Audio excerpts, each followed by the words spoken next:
Hey guys, welcome back to I Love This Shit. Thank you guys so much for returning. It's getting a little harder each week to try to do these because, work and life gets in the way, but I'm doing what I can to try to get these out to you as often as possible and not just trying to turn them out because I need an episode out there, which I've been kind of having that feeling lately. That's what I've been doing because of the overwhelming response to the Keelan Patrick Burke interview. I've been trying to get other people to do interviews, which they've all agreed. It's just bad timing on my part, and just, life gets in the way of things, and, I couldn't get people on as soon as I would like to, or things like that. But, things are in the works, guys. You will have more interviews coming. It's just going to take a little bit of time.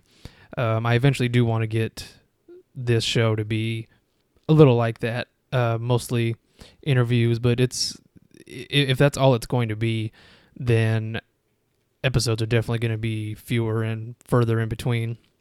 But I do want it to be a mix of those. Those are going to be the special episodes, and then just things like this, just the regular episodes that you guys know and love. Hopefully just me rambling on, kind of like I'm doing right now. And you guys may have noticed that I have a new theme song. I'm going to try it out for a little while. Let me know if you guys like it or not. That comes courtesy of one of my favorite producers of all time. His name is Chad Hugo. If you guys don't know who Chad Hugo is, he's part of the Neptunes. He's one half of the Neptunes. If you don't know who the Neptunes are, I feel like you haven't heard a song at all in the past 20 years because they've been around that long, even longer. But the other half of the Neptunes is Pharrell Williams, and I know for sure you guys know who Pharrell is. But they're both some of my favorite producers of all time, separately and together. And Chad put out a sample pack, which is all his original sounds for producers to use in their own songs. And he also did some like loops, little tiny pre-made beats like this one you just heard. And I really liked it. I love Chad. So anything he does, I'm all for it. And if I can have a royalty-free license to use a Chad Hugo beat as my song on here, I'm definitely going to do it. That's for damn sure. I'm really excited about that. So I hope you guys like it. Let me know if you agree or if you want the old one, or, keep trying out new ones and see which ones stick. All right, so as you guys can tell by the title, today we are talking about Ant-Man and the Wasp. It is the 20th entry into the Marvel Cinematic Universe. The last time we got a Marvel movie was, of course, Avengers Infinity War, which was my first episode. So we're kind of bringing a full circle here. Not really, because that would mean that this is ending, and this is not ending. This is far from ending. This is just beginning, guys. So I was really looking forward to this movie because I loved the first Ant-Man. It was such a just fun movie, a nice little departure from the very heavy-handed previous Marvel films that had come out before it, which, we all love those movies, but it's fun to get a nice movie that's not so plot-heavy in terms of the world is going to end. Every movie, the world's going to end, where this is definitely on the much smaller scale in terms of how much is at stake and whatnot. This really only concerns the characters the movie focuses on. It's not the world is going to end. It's not even our world is going to end. Our being the group of people in the movie. They just have their own situation to deal with, and that's all it's about, really. It's doesn't really concern anybody but them, and we needed that after Infinity War. We needed a nice lighter movie that relied a little bit more on humor, much like Thor Ragnarok did, which definitely lightened the blow a little bit, considering what came after that, which was Avengers Infinity War, which was a gigantic blow. And this does tie into Infinity War a little bit, but I'll talk about that at the very end. So if you guys don't want to hear that, maybe if you haven't seen Avengers, or if you don't want the end of this movie ruined, actually, if you don't want this movie ruined, you might not want to listen to this, because I'm going to go into it fairly heavily.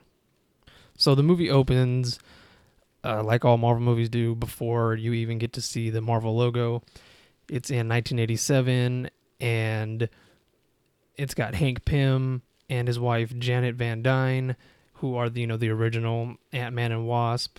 They go off on a business trip, is what they tell their daughter Hope, and their business trip is being Ant-Man and Wasp, but they shrink down to their Ant and Wasp sizes, in which they try to disable a Soviet nuclear missile that is heading towards the city, about to kill thousands, but they're not small enough. So Janet decides to shrink down to the molecular level to get in between the molecules of the missile to go in there and disable it, which she knows if you shrink down that small, there's no coming back from it.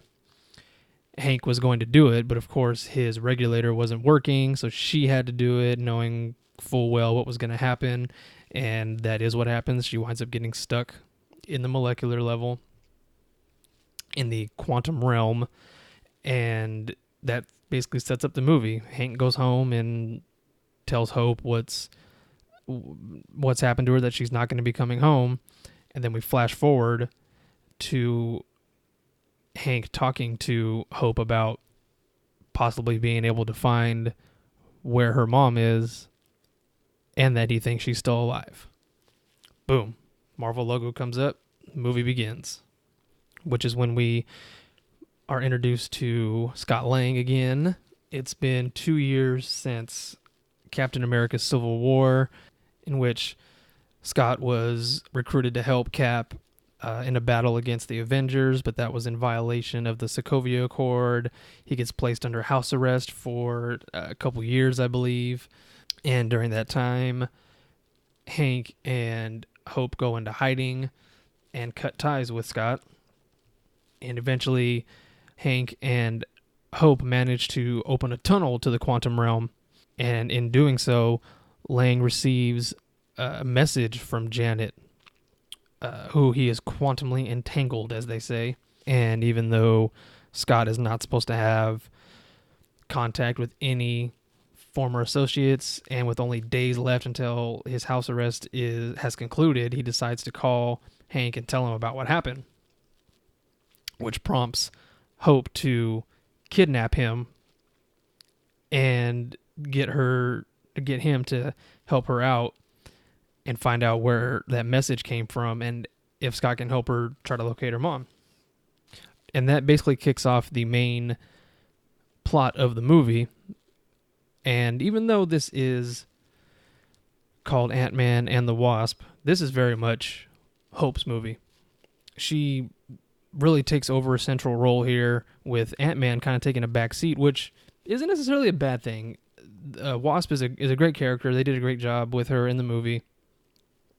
And it was kind of nice to see it get focused on somebody else, even in the Ant-Man universe, so to speak, because it has great characters, and Hank is one of them, even though you don't see too much of his past, because in the comics he is very abusive. He beats his wife and all that, and that's actually why they decided to go with Hank's successor Scott for the movies, because Scott obviously is not like Hank in that form anyway, whatsoever.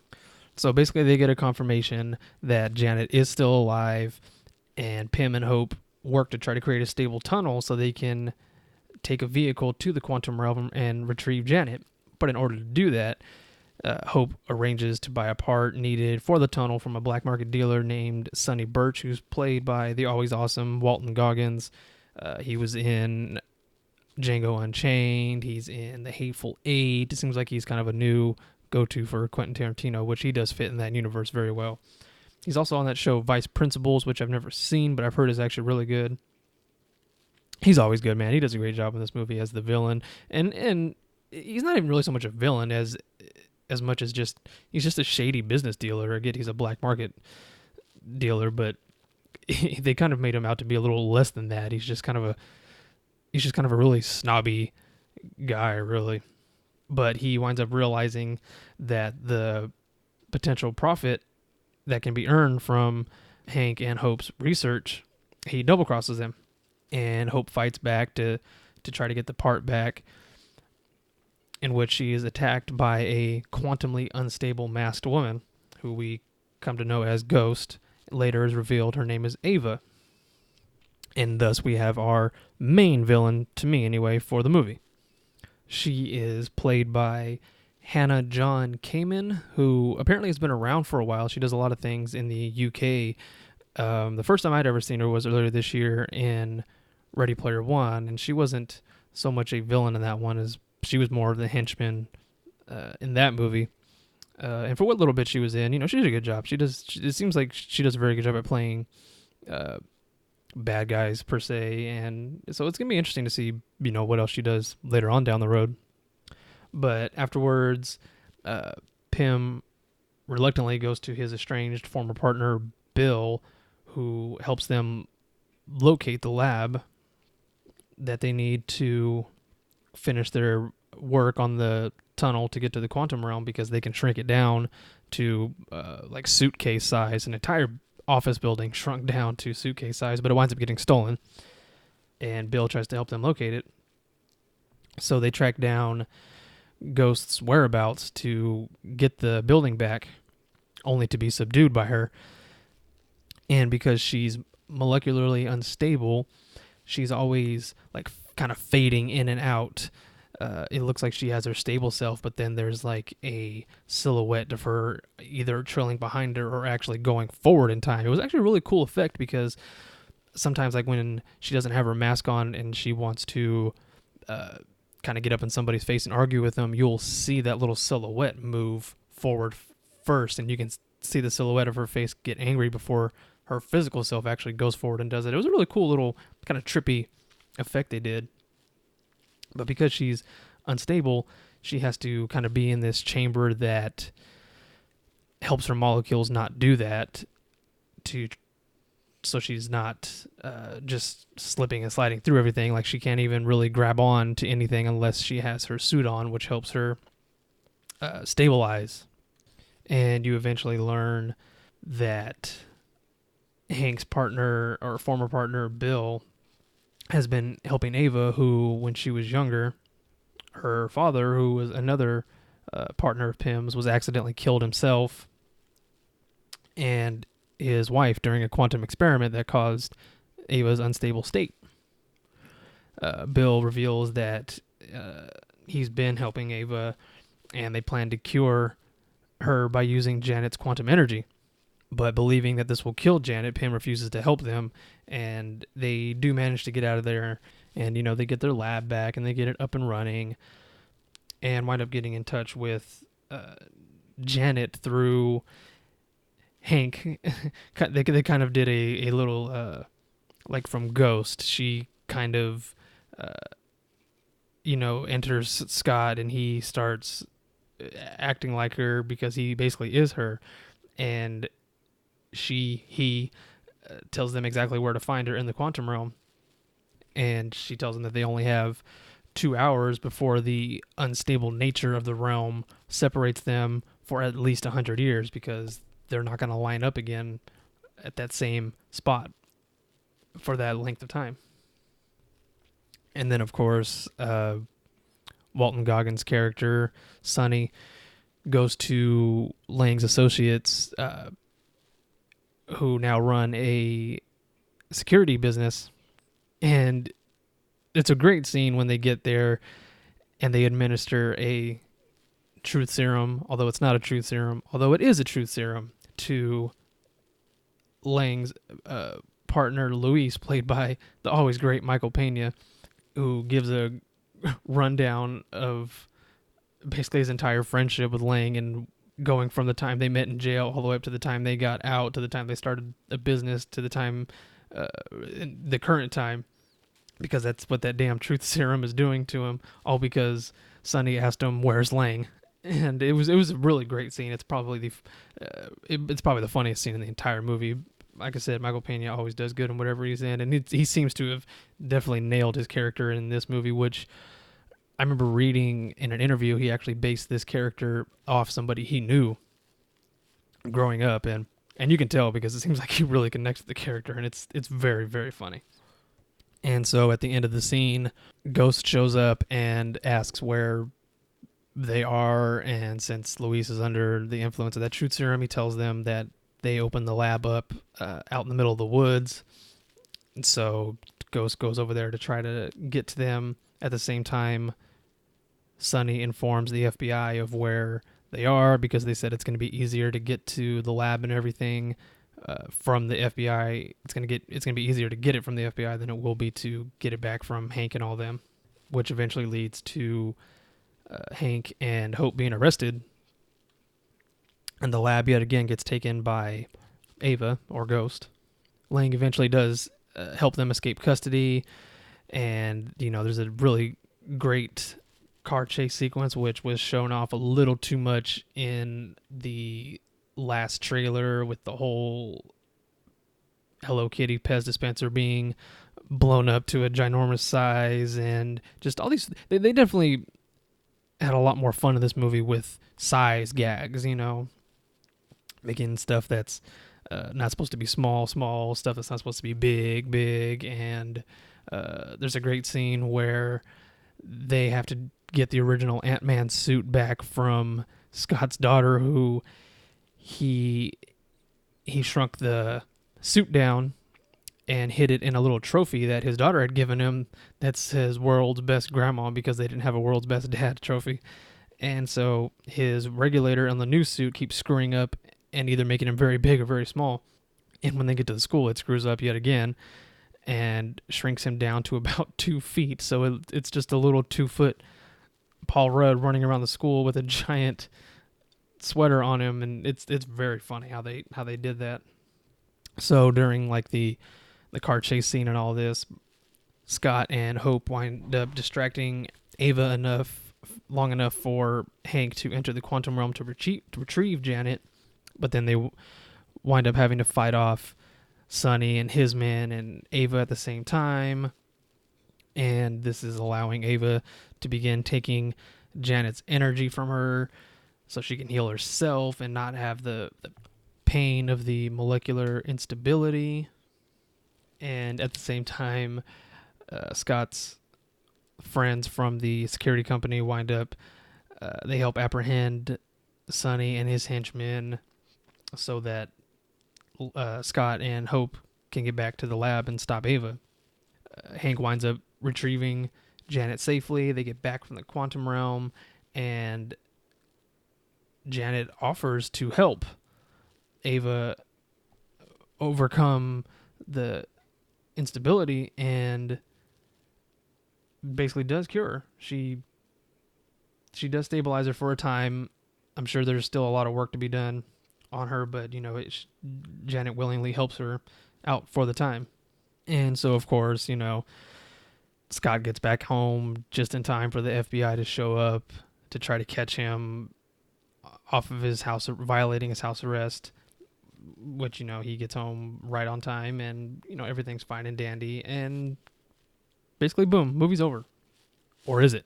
Because you get that mid-credit scene that made my jaw hit the floor. I knew this scene was coming in some shape or form, but I wasn't expecting it to happen the way it did, which is the team, Scott, Hank, Janet, and Hope, are trying to go back to the quantum realm. They created a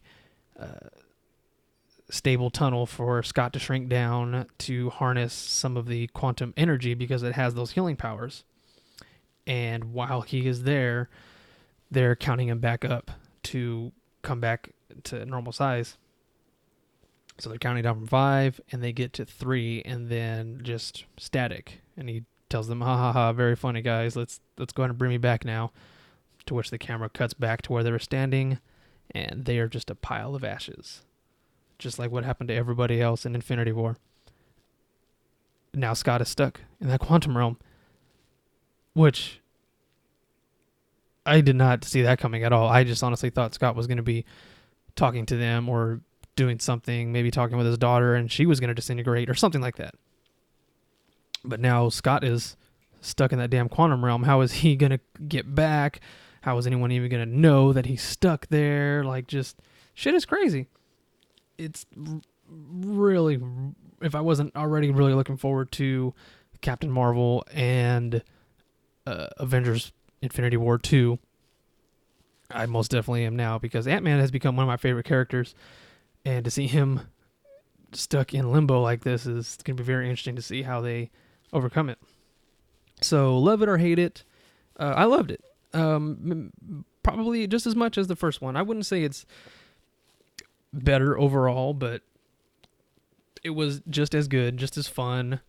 If anything, this one was definitely funnier, which, like I said, we needed something a little lighter after the grim darkness of Infinity War. And it's going to be very interesting to see the tone that Captain Marvel takes on, especially since it's all going to be set in the 90s. And I'm kind of curious as to how much of it is going to be set in the 90s, and if it's going to end with them eventually getting to current time, because Captain Marvel is going to play a gigantic role in Infinity War Part 2. And I thought everybody did a great job in this movie. Paul Rudd is always good. He wasn't given as much to work with in this one as he was the first, because he was obviously the central character. He is the central character in this, but this is definitely Wasp and Ghost's movie.